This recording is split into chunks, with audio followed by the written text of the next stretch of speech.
La vida es buena y cuando te cuentan es doblemente buena. La Asociación Civil Querer Leer presenta La vida es mejor contando. Comenzamos.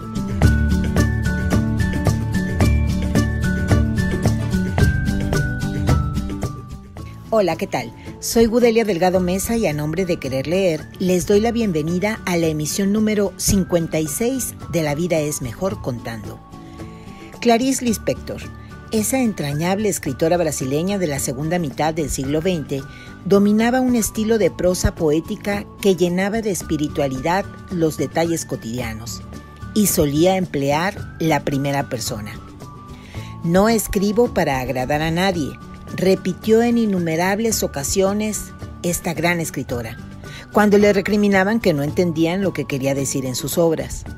Jamás le importó el qué dirán, sobre todo a partir de que rechazaran en un periódico de Pernambuco, cuando era una niña, los cuentos que ella enviaba para una sección infantil de relatos.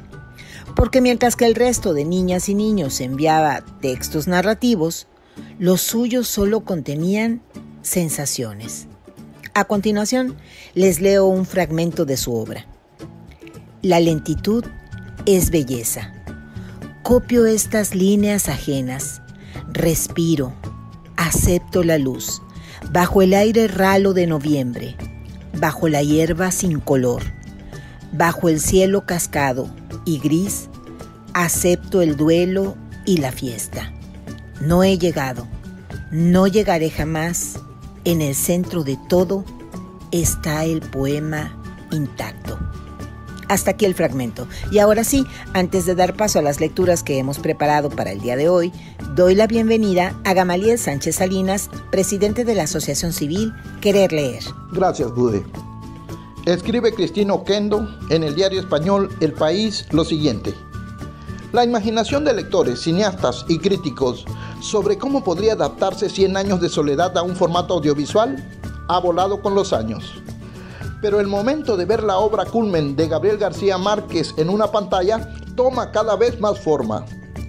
Durante la 8ª versión del Festival Gabo en Colombia, Rodrigo García Barcha, hijo del Nobel, director de cine y televisión y productor de la serie que se verá por Netflix, dio algunas pistas.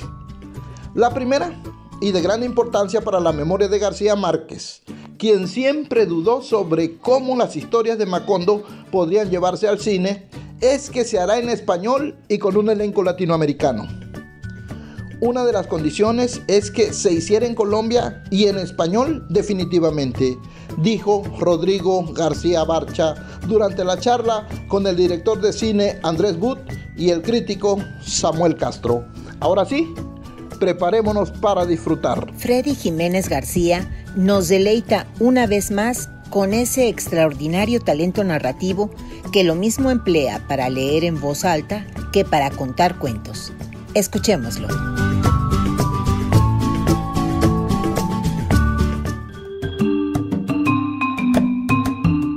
En un país muy remoto, en plena selva, se presentó hace muchos años un tiempo malo en el que el camaleón, a quien le había dado por la política, entró en un estado de total desconcierto, pues los otros animales, asesorados por la zorra, se habían enterado de sus artimañas y empezaron a contrarrestarlas llevando día y noche en los bolsillos juegos de diversos vidrios de colores para combatir su ambigüedad e hipocresía.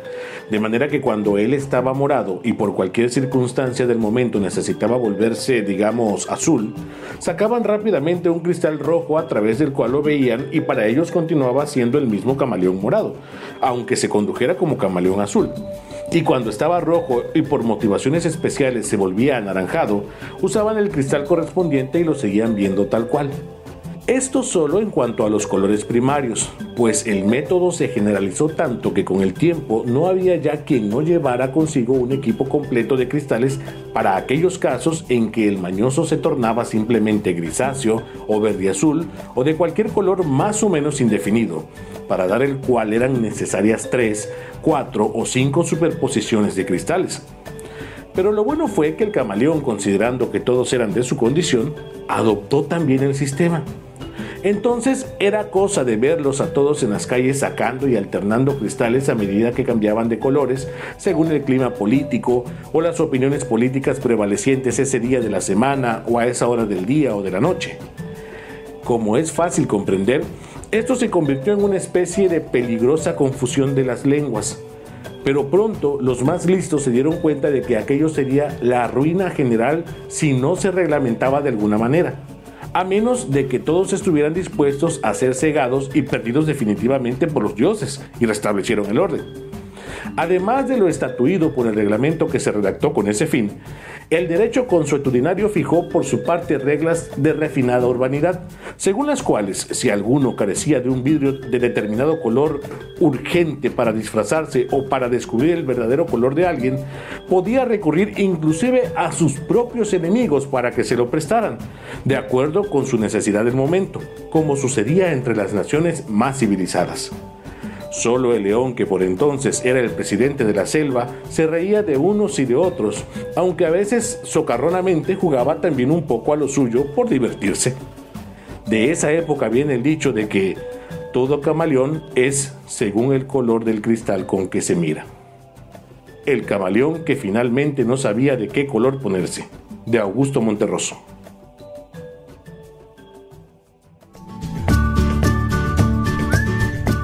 Alicia Expósito es una poeta española, pero es, además de amiga de querer leer, una promotora de lectura infatigable, con una voz excepcional, que utiliza con maestría cuando lee en voz alta. Adelante, Alicia, te escuchamos.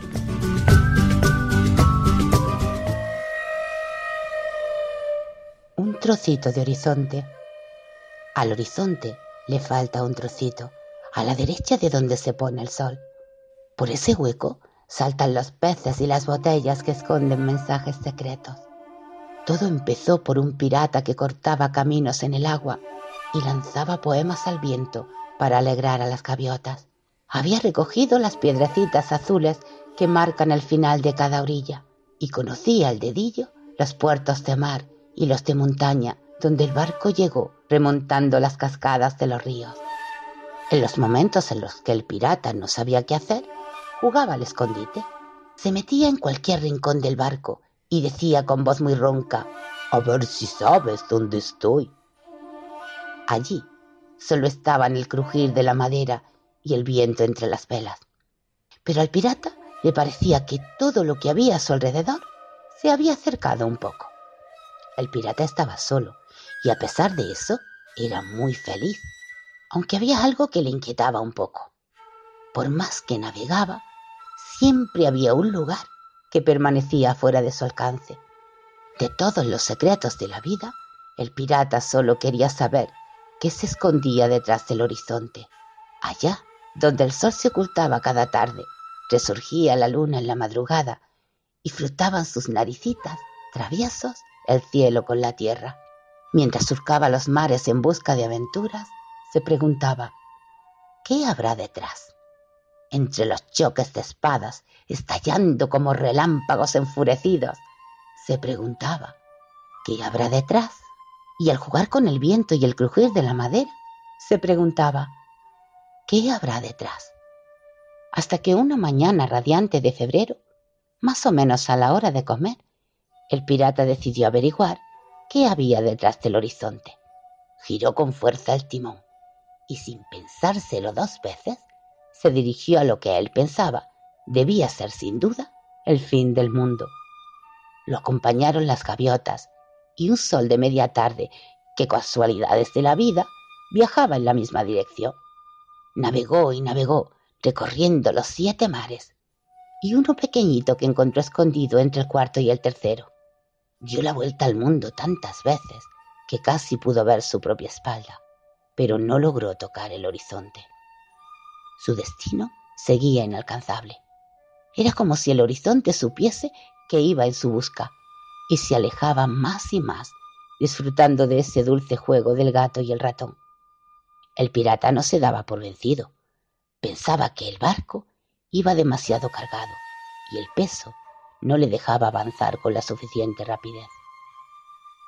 Así que fue tirando al mar el agua, la comida, las mantas y también el ancla, y con ella la única esperanza de detenerse alguna vez. El barco se alejó dejando bajo el mar tesoros y recuerdos. Así pasaron muchos días. Al pirata el hambre y el frío lo dejaron débil y agotado, y llegó a pensar que nunca podría alcanzar su sueño, que nunca vería lo que hay más allá del horizonte. De pronto, allí, en mitad del mar, se le ocurrió una idea estupenda. Se puso en pie de un salto, giró bruscamente el timón y el barco derrapó sobre las aguas tranquilas. Giró lentamente hasta quedar de espaldas al horizonte. El pirata se escondió detrás del mástil y gritó: «A ver si sabes dónde estoy». Cuando salió de su escondite, todo parecía exactamente igual que antes. Ahí estaba el crujir de la madera y el viento silbando entre las velas, salvo que ahora el gigantesco horizonte estaba un poco más cerca. Se escondió de nuevo. «A ver si sabes dónde estoy». Esta vez pudo sentir al horizonte acercándose como el caminar de 1000 montañas. Algo enorme tropezó con el barco. El pirata salió de su escondite satisfecho. «Me encontraste, has ganado», le dijo al horizonte. Y como estaba tan cerca, pudo asomarse detrás de él. Un paisaje maravilloso se abría ante sus ojos. En la oscuridad de aquel abismo volaban feroces los cometas y el mar se derramaba formando cascadas por los bordes del mundo. La esfera del sol descendía rugiendo entre llamas. La luna, enorme y plateada, subía lentamente frente al pirata, que acercó sus dedos para sentir el fino tacto de su piel de azúcar. Así pasó la tarde, contemplando el paisaje escondido detrás del horizonte. Después tendió las velas y volvió a cruzar las olas que acariciaban las escamas de su sirena de madera. Desde entonces, el pirata regresa cada semana a ese lugar para seguir jugando al escondite. El horizonte, agradecido, le ha regalado un trocito, uno pequeño a la derecha de donde se pone el sol. El pirata lo guarda con cariño y sonríe feliz. Cada mañana sigue lanzando al viento poemas para alegrar a las gaviotas. Después de todo, ha conseguido su sueño. Por fin sabe qué hay detrás del horizonte.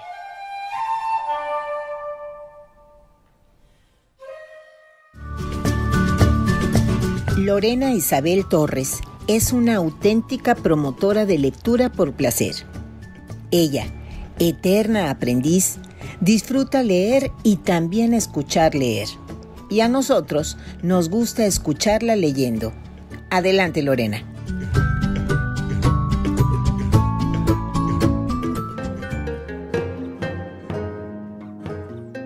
En un pequeño pueblo vivía un rey a quien le faltaba una oreja. Ese secreto nadie lo sabía, pues siempre tenía puesta su larga peluca de rizos negros. La única persona que conocía su secreto era el viejo barbero de palacio, que debía cortarle el cabello una vez al mes. Entonces se encerraba con él en la torre más alta del castillo, y así nadie se daba cuenta. Pero un día, el viejo barbero se enfermó, y 2 semanas después murió. Entonces el rey ya no tenía quien le cortara el cabello.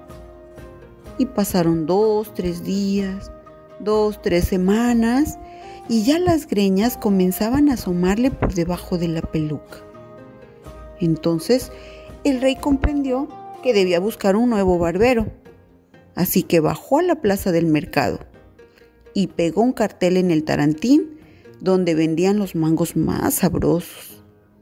Y su cartel decía: «El rey busca barbero, joven, hábil y discreto».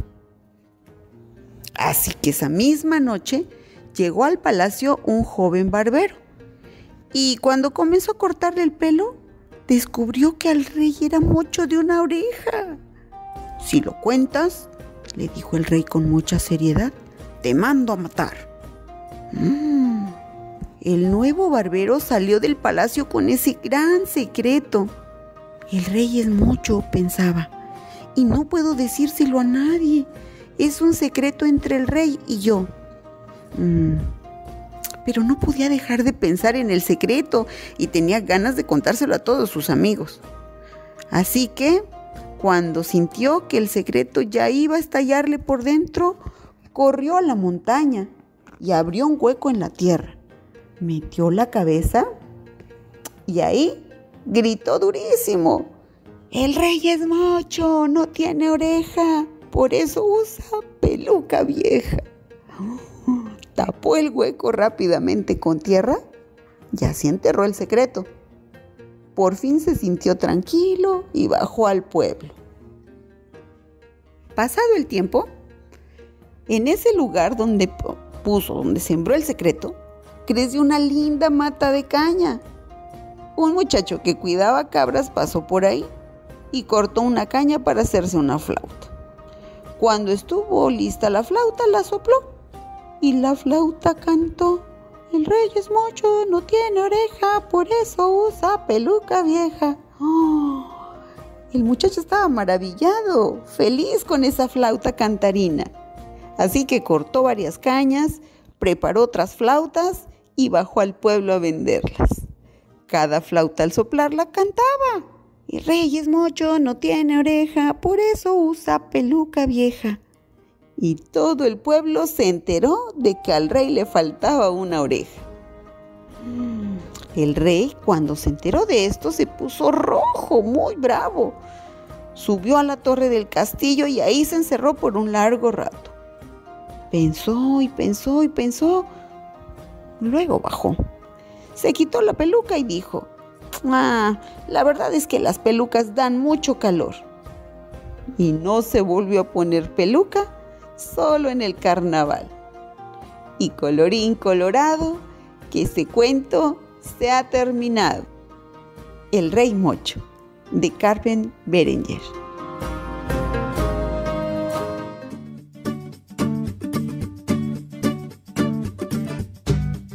Patricia Fonseca, del vecino estado de Chiapas, es escritora, mediadora de lectura con una expertise probada en la literatura infantil y juvenil. Hoy, una vez más, nos honra con su presencia en el programa. Escuchémosla.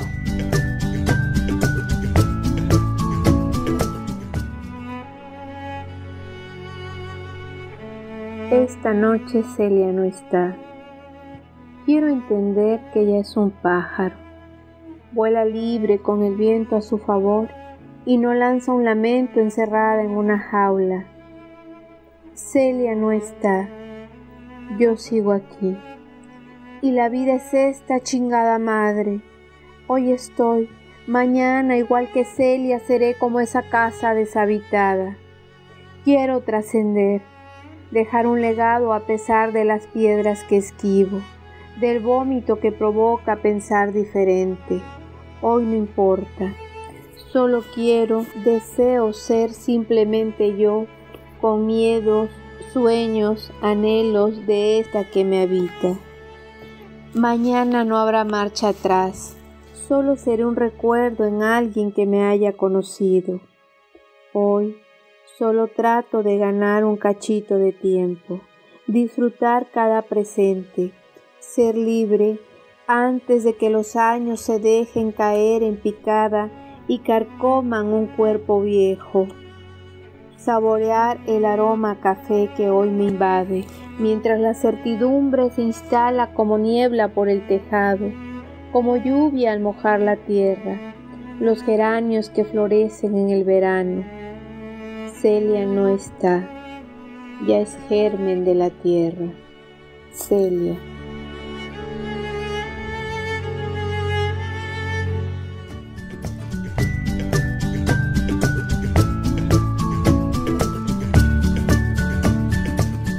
Antes de despedir la emisión número 56 de La Vida es Mejor Contando, Queremos agradecerles a quienes todos los sábados y domingos nos premian con su preferencia.